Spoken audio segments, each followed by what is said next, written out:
Hello everyone, welcome to another Fortnite gameplay. Today I'm going to show you the easiest way to win a Fortnite match on Chapter 5 Season 1.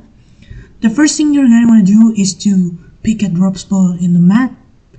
If you don't know what drop spot should you land on, you should look for a drop spot that has many chests and many materials, but that's not very contested, so you can survive the early game. Now let's jump right into the example, and I'm going to show you why did I choose this drop spot. I marked that on the map, and as you can see, you should mark the place you're going to land on, and as soon as the number that indicates the distance between the boss and your drop spot, you should look for the moment that it starts to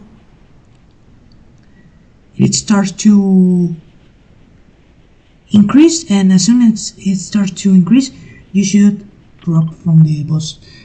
Now I decided to jump right into that drop spot, and I got contested from one team, but I managed to win on a very easy way. So let's just, on the early game, you should always look for any contesters, and as you can see now I have the high ground, and I eliminated the opponent pretty easily this way. So I get the high ground here, the enemy didn't spot me, and I ended up getting the elimination. So once you eliminate all the contesters on your drop spot, you can now start looting. You should always look for any treasure chests, because it is like the easiest way to get loot, and you should always focus on getting shields and materials. Again, shields and chest and materials. So shields, and if you can like prevent anyone from coming into your drop spot, I think it would be a very easy way to progress, because the vast majority of players like land on a drop spot and then just go to another one, and they don't have the required amount of loot. Now you should always focus on carrying at least enough materials to defend yourself against any players, because I see that many beginners make the mistake that they just look for people but they don't have any materials to fight, and that's what ends up eliminating them. So let's just jump right into it. I recommend to load up on these scenarios in order to gain the materials and the shields that you're going to need for the game, for the mid game and from the end game. So once you have looter, you can see that I picked a bounty, and then I just run into my first enemy. So the first thing you're gonna do once you spot an enemy is to build, so the enemy is confused, and once you build, you can eliminate it. So as you can see, I eliminated the enemy pretty easily. Now you should always loot your enemy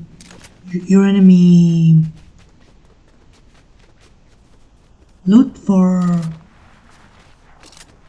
a refresh and for an improvement on your loot.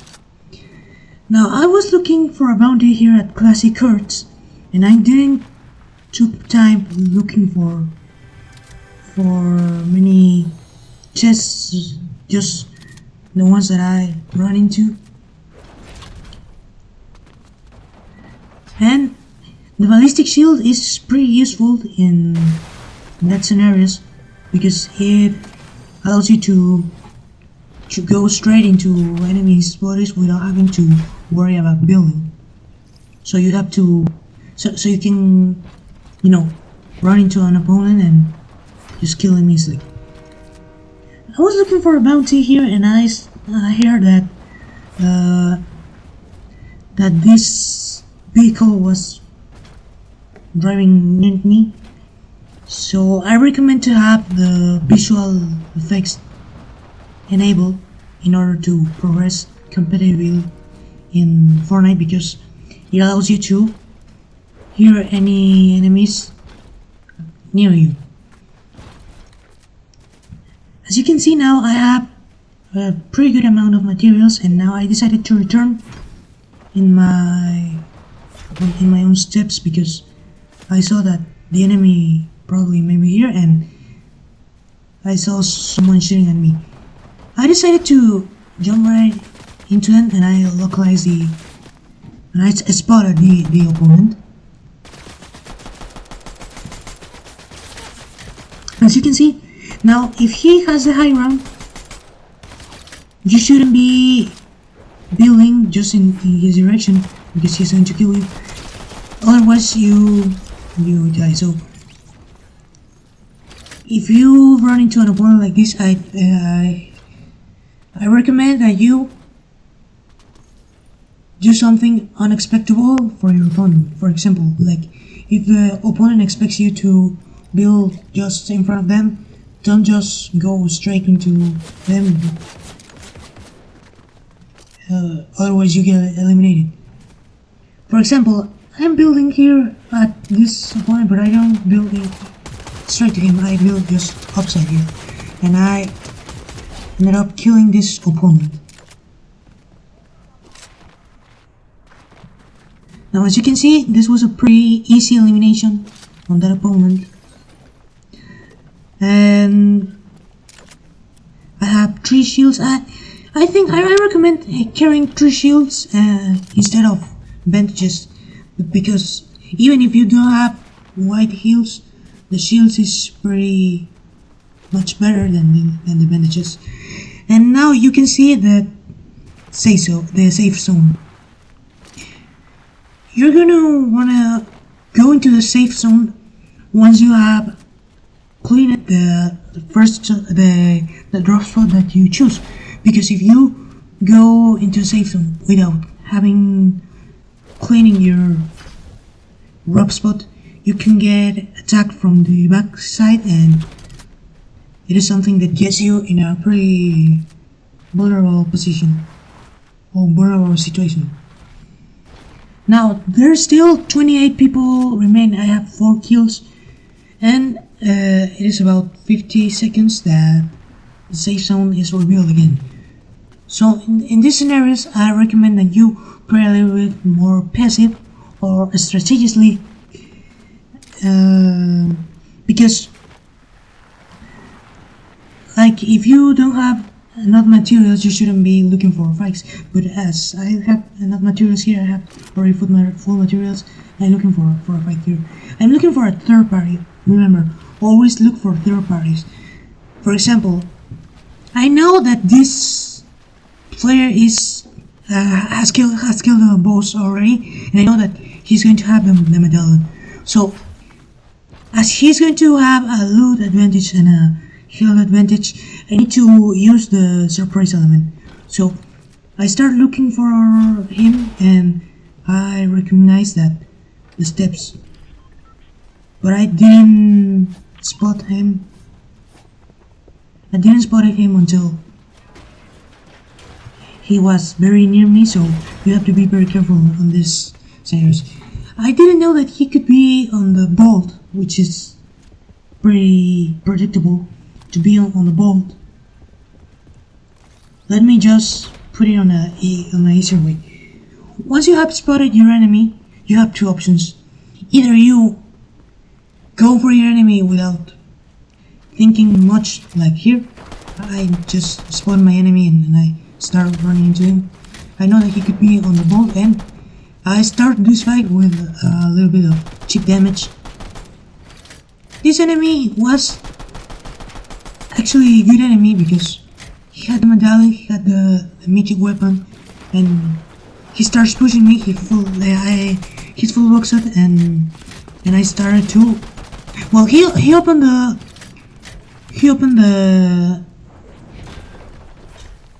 that wall in a very bad time.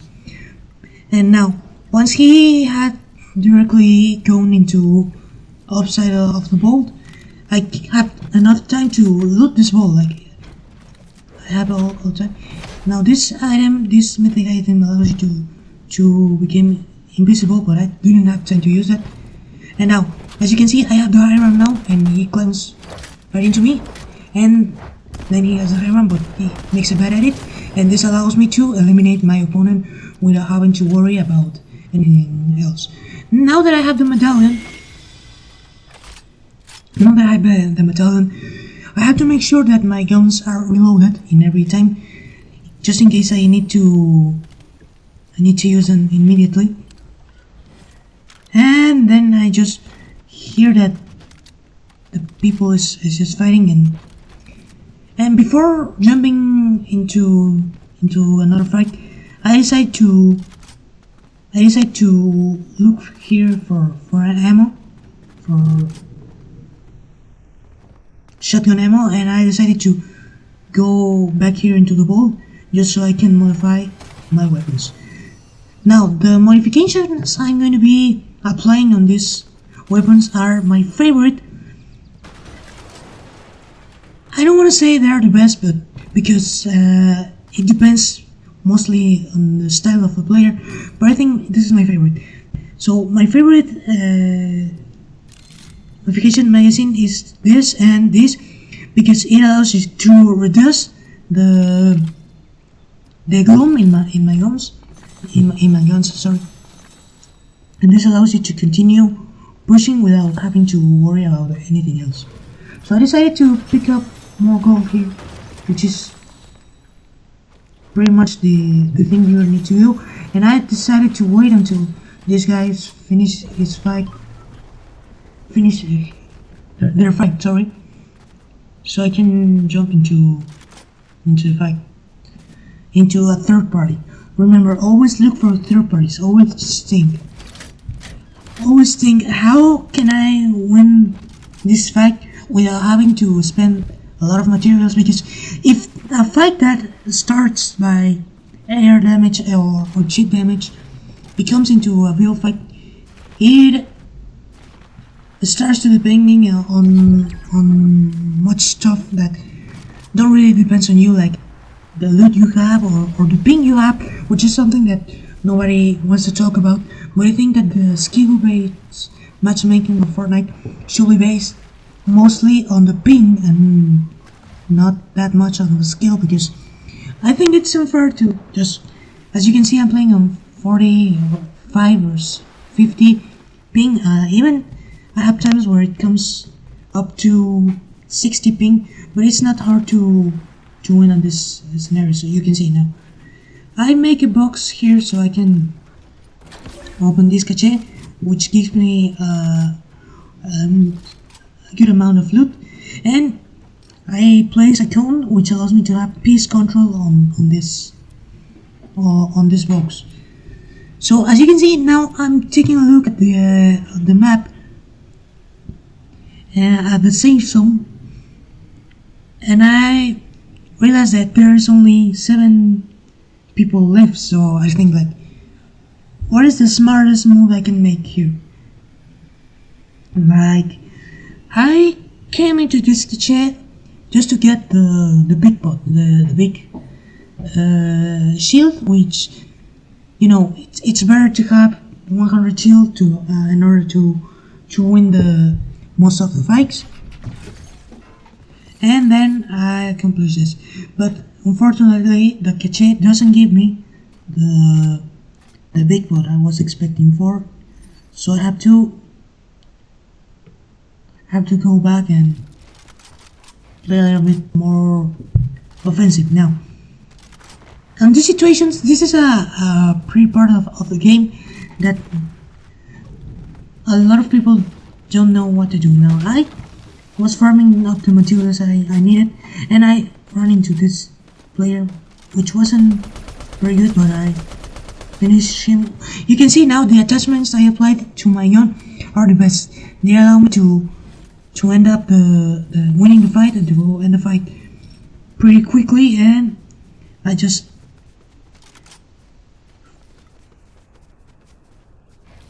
I don't know how to explain it easily. I just needed to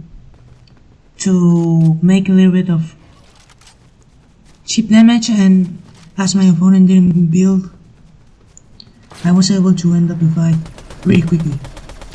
And then, let's go! It looks like aimbot, doesn't it? It looks like aimbot because that modifiers allow me to win very easily. I was about to make a pretty bad choice here because it has the silencer, but it doesn't have the things that are required. So I picked up the gun for a little bit, and I was thinking of dropping the gun. I was thinking of dropping the AR that I modified. Can you imagine?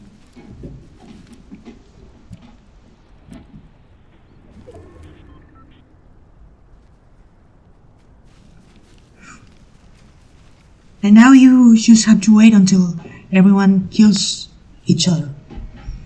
So that part of the game is essentially the most important part. The transition between the mid game and the early game. Because if you don't have enough materials, or if you just are in a very bad situation in terms of health or shield, you will end up dying on the mid game most of the times. So I think it should be part of the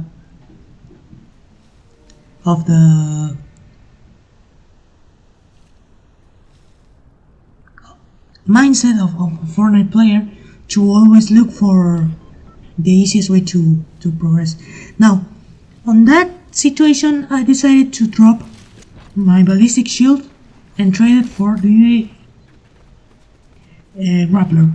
The grappler is the best rotation object in all of Fortnite because it allows you to rotate infinitely in terms of because it just needs time to reload, and you can use it for the whole match. You don't need anything else. And now I run into this player, this acoustic player, and I decided to eliminate them in a pretty easy way.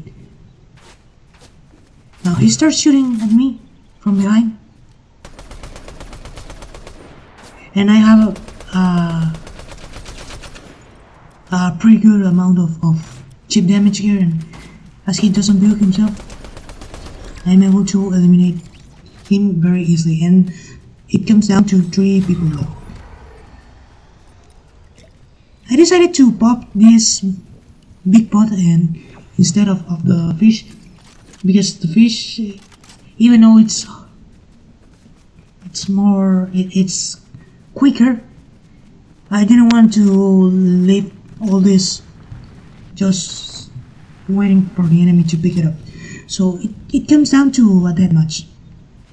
Now in a deathmatch, most of the deathmatch are in a pretty much bigger area, but this deathmatch is pretty interesting in terms of locating your opponent. The first thing you want to do once you have reached the deathmatch is to locate your opponent in order to shoot first. Now, I locate my opponent here, and I started with a little bit of chip damage, and I ended up just killing them. And once you have won the game, don't forget to emote in your opponent in order to make them feel bad, so they retire Fortnite. Now, I'm looking for a fragger. I know it's a pretty unexpected comment, but I'm looking for a fragger in order to play tournaments, not just the FNCS, but any tournament. I'm the AGL of the duo. As you can see, I have a pretty good knowledge of all the mechanics and the map. I have a pretty good knowledge of the map. I know where parts are more contested, more uncontested. I know where the chests are, so I think it's pretty decent. And I'm looking for a Frogger. You can add me. The username is Vidal GT 1994. No, I'm sorry, 1994. I repeat, Vidal YT 994. So that's basically the part. You can add me and I don't know. I start Vidal Y T 7794. So that's my nickname. If you guys want to add me and to play duos competitively, I will be adding you.